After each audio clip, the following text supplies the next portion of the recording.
বন্ধুরা, এই গরমে ভাত খাওয়ার সময় পাতের এক কোণায় যদি একটু টক থাকে না, তো খাওয়াটা একেবারে জমে যায়। তাই জন্য আমি তোমাদের সঙ্গে একটা শেয়ার করলাম টক রেসিপি, বড়ার টক। তো সবাই বাড়িতে সবসময় মাছ থাকে না, তাই যে কোনো ডাল দিয়ে তোমরা বড়াটা বানিয়ে টক করে খেতে পারো। তো দেখো, এখানে 200 মতন খেসারির ডাল নিয়েছি, আর 1 ঘন্টা আগে ভিজিয়ে রেখেছিলাম, ভালো করে ধুয়ে নিয়েছি আগে। আর 4টে কাঁচা লঙ্কা নিয়েছি। তো ডালটাকে এবার ভালো করে শিল নোড়া দিয়ে বেটে নেব। তোমরা চাইলে মিক্সিতেও বাটতে পারো। তো এই যে বড়ার টক একটা রেসিপি, এটা খুবই পুরোনো দিনের একটা রেসিপি। মা ঠাকুমারা বানাতো আর আমরা মজা করে খেতাম। আর সাথে যদি একটু ঝাল ঝাল আলু মাখা হয় না, তো জমে যাবে, কোনো বলাই থাকবে না আর। তো দেখো, ডালটা বাটা হয়ে গেছে। এবার দিয়ে দিলাম হলুদ আর নুন পরিমাণ মতন। যেহেতু কাঁচা লঙ্কা দেওয়া আছে আর লঙ্কা দিলাম না। ভালো করে শিলের মধ্যে আমি ডালটাকে ফেটিয়ে নেব। তোমরা চাইলে বাটিতে নিয়েও ফেটাতে পারো। আর যত বেশি ফেটাবে, তত বড়াগুলো ফুলবে আর নরম হবে, খেতে খুব সুন্দর লাগবে। ডালটা ফেটানো হয়ে গেছে, এবার আমি তুলে নেব বাটিতে। যারা আমার চ্যানেল নতুন রয়েছে, তারা চ্যানেলটিকে সাবস্ক্রাইব করে দেবে আর স্কিপ না করে ভিডিওটা পুরো দেখতে থাকো। তুলে নিলাম। যে টকটা বানাবো, নিয়েছি দেখো একটা কাঁচা আম, একটা শুকনো লঙ্কা আর সর্ষেটা বেটে নিয়েছি, আর নিয়েছি কলাই বাটা। তো এবার আমি বড়াটা ভেজে নেব। দিয়ে দিলাম সাদা তেল। এবার আমি তেলটা গরম হয়ে গেলে বড়ার আকারে বড়াগুলো ভেজে নেব তেলের মধ্যে দিয়ে। দেখো, আমি গোল গোল করে দিচ্ছি, অল্প অল্প করে নিলাম। তো এরমভাবে সব বড়াগুলো আমি ভেজে নেব।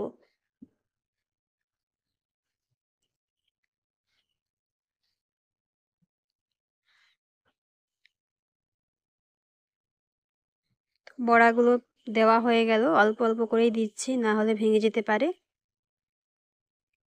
আমি দুটো ব্যাচ করে নিয়েছি, একটা ব্যাচ ভেজে নিচ্ছি আর একটা ব্যাচ ভাজবো লাস্টে। তো এই বড়া ভাজা তোমরা এমনিও ভাজা খেতে পারো, টক না বানিয়ে, খুব সুন্দর লাগে। তো বড়াগুলো আমি এক পিঠ উল্টে নিচ্ছি।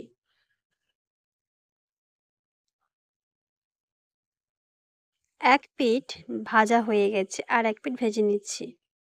দেখো, বাদবাকি এক পিঠটাও লাল হয়ে গেছে। তো একটু উল্টে নিচ্ছি। বড়ার দুই পাশ খুব সুন্দরভাবে ভাজা হয়ে গেছে। এবার আমি নামিয়ে নেব।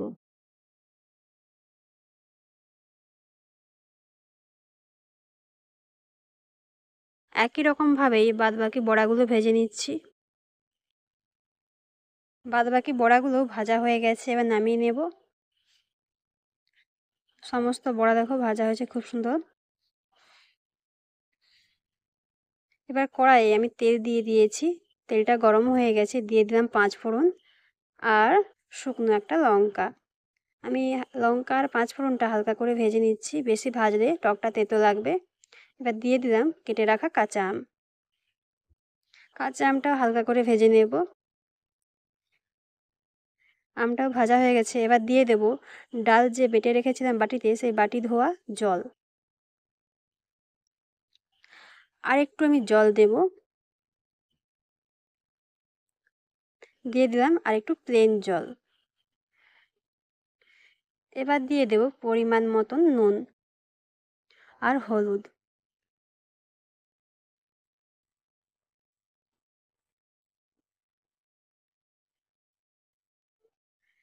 এবার টকটাকে ভালো করে ফোটাবো।